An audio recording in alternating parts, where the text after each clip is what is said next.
Buenos días a todos. Muchas gracias por la invitación a las jornadas, al Comité de Docencia y al doctor Casola. Bueno, nosotros elegimos dar este tema de síndromes neurológicos en pacientes oncológicos debido a la frecuencia que se pueden dar estas patologías en la atención de guardia. Antes que nada, lo que uno tiene que ver ante un paciente que tiene cáncer o que refiere un antecedente de cáncer es ver ante qué tipo de paciente estamos. ¿Y a qué nos referimos con esto? Es a la etapa o estadio de la enfermedad oncológica que esté cursando el paciente. No es lo mismo un paciente que esté en control oncológico que otro que está haciendo un tratamiento activo de la enfermedad. Entonces, así vamos a tener pacientes que pueden estar en estadios tempranos, que generalmente son los estadios 1 y 2.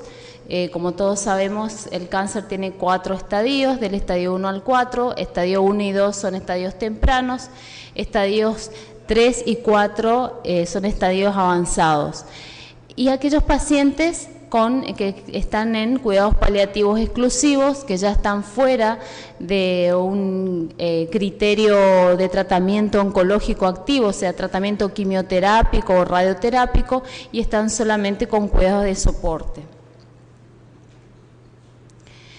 Yendo a lo que hablamos recién de lo que son los estadios, dentro de los estadios tempranos, tenemos aquellos pacientes, la primera pregunta que tenemos que hacer, si está haciendo quimioterapia o está en control oncológico. Si está haciendo quimioterapia, ¿qué tipo de quimioterapia es? Si es una quimioterapia adyuvante o una quimioterapia neoadyuvante.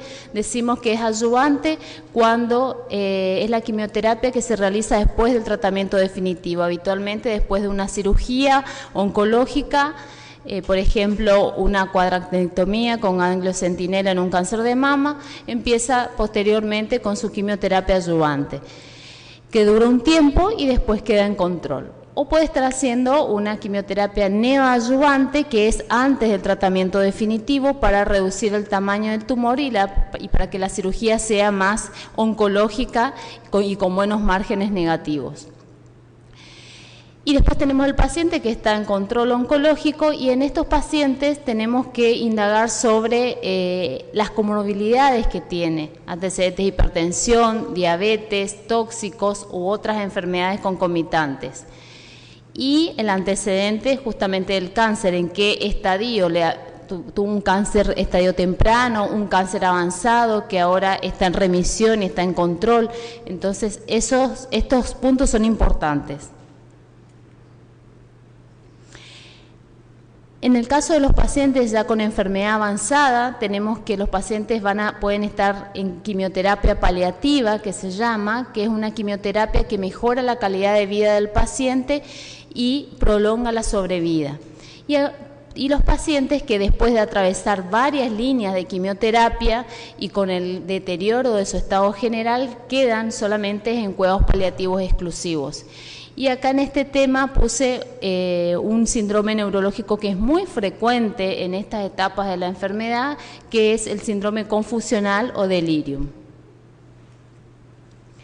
Entonces, dentro de los síndromes neurológicos podemos encasillar 4 tipos de síndromes de acuerdo a la etiología: aquellos causados directamente por el tumor, los relacionados indirectamente por el tumor, los relacionados con el tratamiento oncológico y los relacionados con los fármacos para controlar los síntomas. Dentro de los relacionados directamente con el tumor, sabemos que en el sistema nervioso central, como en otros órganos, tenemos tumores primarios que se originan en el mismo lugar de origen, como por ejemplo los gliomas y astrocitomas, ependimomas, meduloblastomas. En los adultos, el tumor del sistema nervioso central más frecuente es el glioblastoma multiforme, que es el astrocitoma o glioma grado 4. También tenemos, por otro lado, las metástasis, que las más frecuentes, o sea, el primario más frecuente que hace metástasis al sistema nervioso central es el cáncer de pulmón, principalmente el de células pequeñas, pero también el Novartis.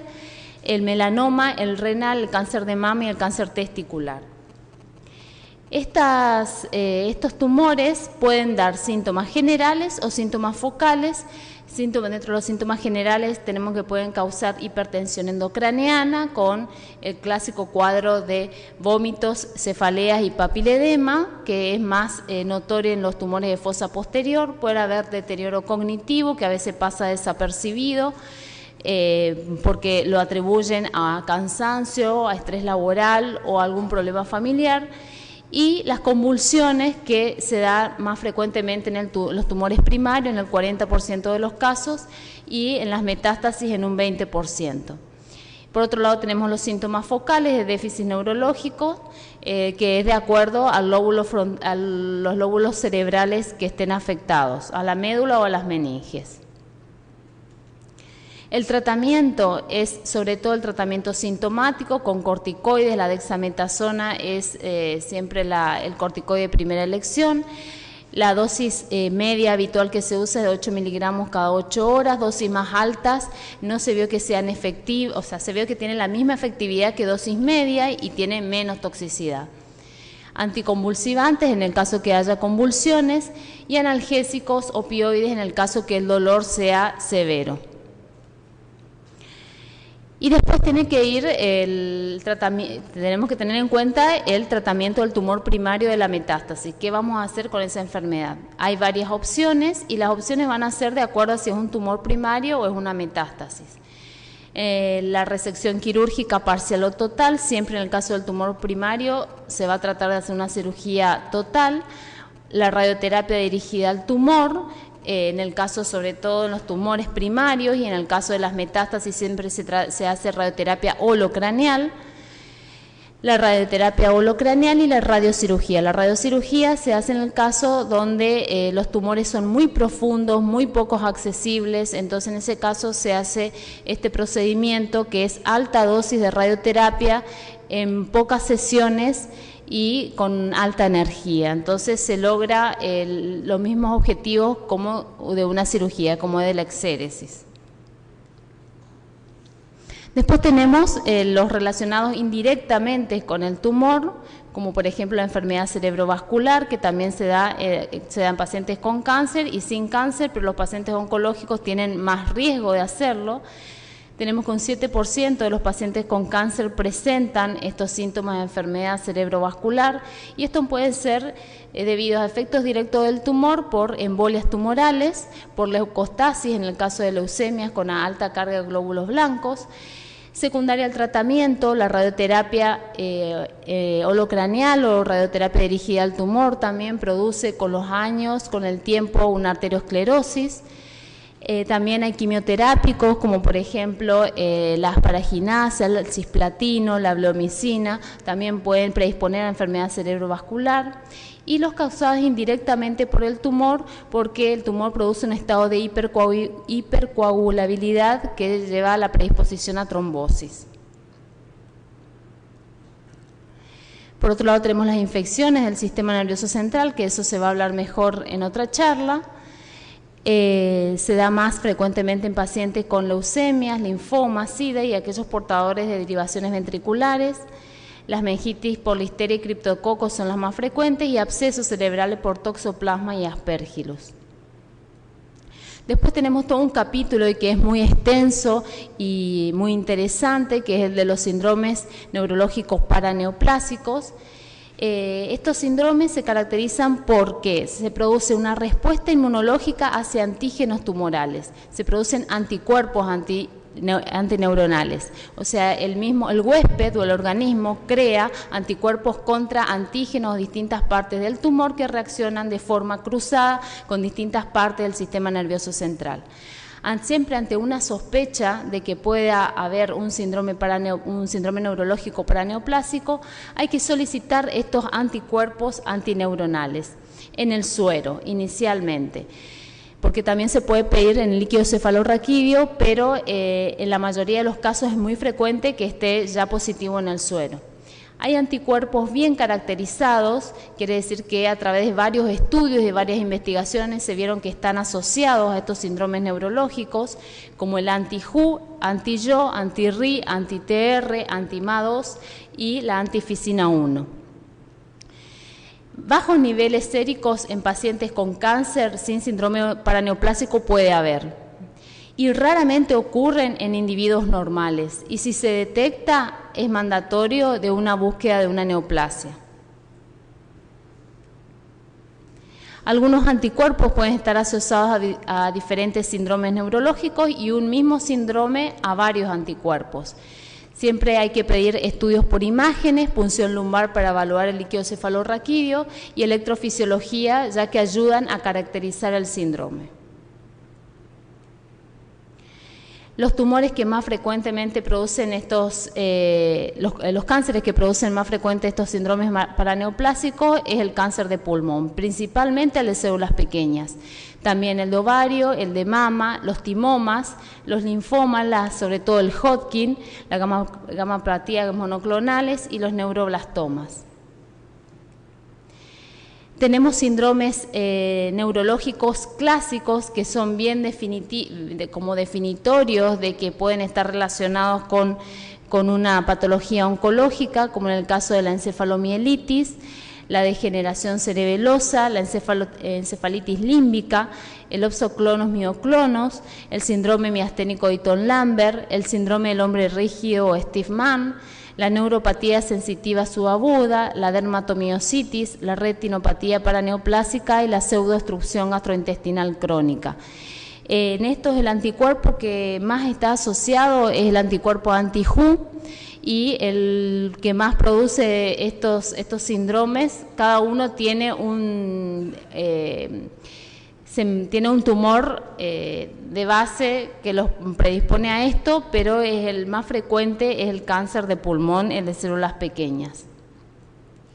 Este nada más es un cuadro para mostrarle que de acuerdo al síndrome al síndrome paraneoplásico es el tumor asociado y es el anticuerpo que está asociado. Fíjense que para la degeneración o la ataxia cerebelosa subaguda, el cáncer de pulmón es uno de los más frecuentes y el anticuerpo anti-HU. También puede ser por un cáncer de ovario o de mama, que es el anti-YO y el que tiene un poco mejor pronóstico. Para la encefalitis límbica, también el cáncer de pulmón de células pequeñas y el anti-HU. Para el cáncer testicular, el anti-MA2. Un punto importante a tener en cuenta que la encefalomielitis, que es muy frecuente que se dé con un cáncer de pulmón, de células pequeñas principalmente, tiene muy mal pronóstico, a pesar que se hace el tratamiento tanto del tumor como de toda la respuesta inmune, tiene habitualmente una sobrevida de 1 año. Bueno, en esto no me voy a extender porque en realidad se trató de definir con 4 ítems cuáles son las probabilidades de que haya un síndrome paraneoplásico, y estos 4 ítems quiere decir que el síndrome paraneoplásico tiene un diagnóstico definido, o sea que hay muchas probabilidades. Y después, que puede ser un síndrome paraneoplásico probable con otros ítems, otras características. El tratamiento, hay 2 objetivos primordiales. Uno es la remoción de la fuente de antígeno a través del tratamiento del cáncer, siempre es lo más efectivo. Y lo segundo es la supresión de la respuesta inmune a través de plasmaféresis, inmunoglobulinas, corticoides e inmunosupresores. Cuando los síndromes paraneoplásicos aparecen en pacientes con un tumor ya conocido, se debe tener especial consideración en descartar otras complicaciones neurológicas más frecuentes del cáncer o de su tratamiento. En este contexto, el síndrome paraneoplásico puede preceder a una recidiva tumoral. ¿Qué quiere decir? Los síndromes neurológicos paraneoplásicos son entidades poco frecuentes. En tumores sólidos es menos del 1% que puede aparecer. Y muchas veces el paciente, por eso es importante el antecedente de cáncer del paciente y en qué momento está, porque puede presidir, como dice acá, a la recidivia. Aparece el síndrome y a lo mejor no inicialmente o en esos próximas semanas o meses, inclusive al año puede recidivar la enfermedad. Inclusive, en el caso, por ejemplo, de la degeneración cerebelosa, el síndrome aparece meses hasta 2 a 3 años después. Entonces, por eso, dentro de las recomendaciones, está de que el paciente se tiene que seguir, por lo menos hacer un workup con tomografía y PET, si es necesario, o sea, tomografía por emisión de positrones, cada 3 a 6 meses durante 3 a 5 años.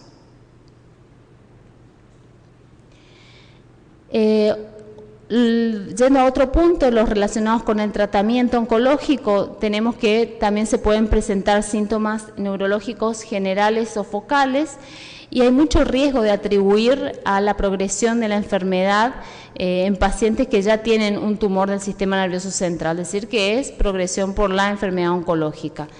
Tenemos que puede ser secundaria a la quimioterapia o a la radioterapia. A la quimioterapia, acá voy a nombrar las más frecuentes que pueden producir toxicidad neurológica, que usamos mucho en oncología, como el cisplatino, el oxaliplatino, el fluoracilo, el paclitaxel, los alcaloides de la vinca, la vincristina, vinblastina y vinorelvine, el metotrexate, la ifosfamida topósito y el bevacizumab. Esto en realidad los distintos síndromes que puede producir cada síndrome. Una encefalopatía difusa, sobre todo el cisplatino y el oxal, y la ifosfamida y el etopósido, un síndrome cerebeloso, el 5-FU, una meningitis aséptica y una mielopatía, el metotrexate y la citarabina, sobre todo porque tiene una aplicación intratecal, la neuropatía autonómica, muy característica de la vincristina, y la neuropatía periférica, que es propia de los platinos y los taxanos, que creo que es la complicación neurológica más frecuente que vemos en oncología, sobre todo de predominio sensitivo.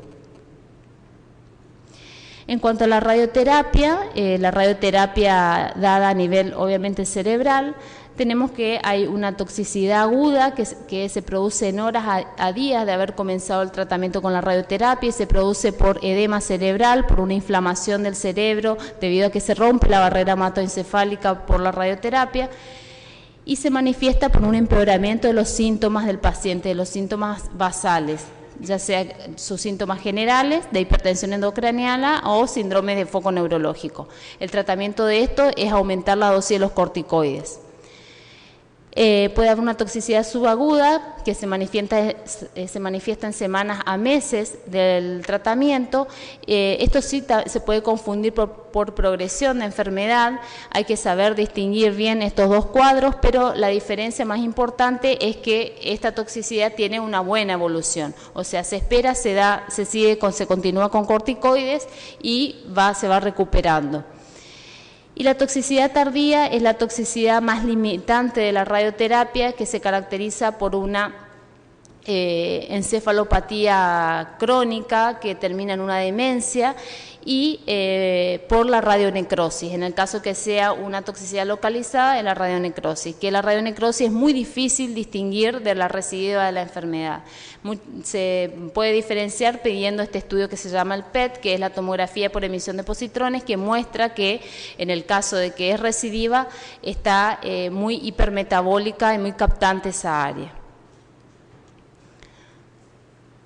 Dentro de lo que es la toxicidad medular, cuando se hace radioterapia a nivel de la columna, tenemos toxicidad subaguda que se da en semanas o meses del tratamiento y se caracteriza por un signo muy característico que se llama signo de Lermit, que es una sensación de parestesias fulgurantes a nivel de la espalda y del cuello, que es por la flexión del cuello, o también se puede dar a nivel de los miembros inferiores. Y después tenemos una toxicidad crónica y progresiva que ya se da a través de un largo periodo, aproximadamente 20 meses, y es también un deterioro, o sea, todo un síndrome de motoneurona inferior con trastornos sensitivos. Esto se resuelve, no tiene muy poca respuesta a los corticoides, pero siempre se los da y en algunos casos se va mejorando a través del tiempo. Y la inducida por fármacos que habitualmente nosotros damos para controlar los síntomas de los pacientes, que hay que tener muy en cuenta.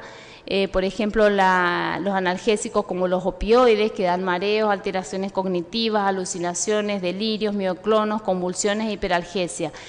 Principalmente hay que tener en cuenta en pacientes ancianos, muy debilitados o con deterioro de la función renal o hepática. Siempre los pacientes, sobre todo los ancianos que toman poco líquido, se concentran los metabolitos de la morfina y dan la neurotoxicidad. Los corticoides, que justamente es el medicamento que usamos para el edema cerebral, para la toxicidad por radioterapia, puede producir con la ingesta crónica la miopatía, alteraciones cognitivas y psiquiátricas. Y los anticomiciales, que pueden producir cuadros confusionales, empeoramiento paradojal de las convulsiones y síntomas focales. Bueno, yo acá nada más que voy a hacer una mención, quería desarrollar un poco el síndrome confusional, que es algo muy frecuente, pero voy a pasar rápido, es un cuadro más que nada, neuropsiquiátrico, es muy frecuente en la etapa terminal. Fíjense que se da hasta en un 86% de los pacientes en los últimos días, es reversible en el 50% de los casos y es un factor independiente de mal pronóstico a corto plazo. La clásica clínica que tiene es alteración de la conciencia, los trastornos cognitivos, el curso fluctuante a través del día que tienen y lo más característico que es multifactorial. La clínica que se puede ser hiperactivo, hipoactivo mixtas, estas son todas las etiologías que podemos tener, por drogas, por trastornos electrolíticos, fallos hepáticos, isquemia, hipoxia, fallo renal, alguna impactación fecal o una infección urinaria o una retención aguda de orina o metástasis cerebrales. El diagnóstico con el mini mental test y con este test que es la verdad bastante cómodo, el test CAM, Confusion Assessment Method, que evalúa, es muy sensible, tiene una sensibilidad del 94 al 100%, fue validado en varios lugares, como en pacientes hospitalizados, ambulatorios, quirúrgicos y en UCI, y esto por ahí lo más práctico que es de uso telefónico.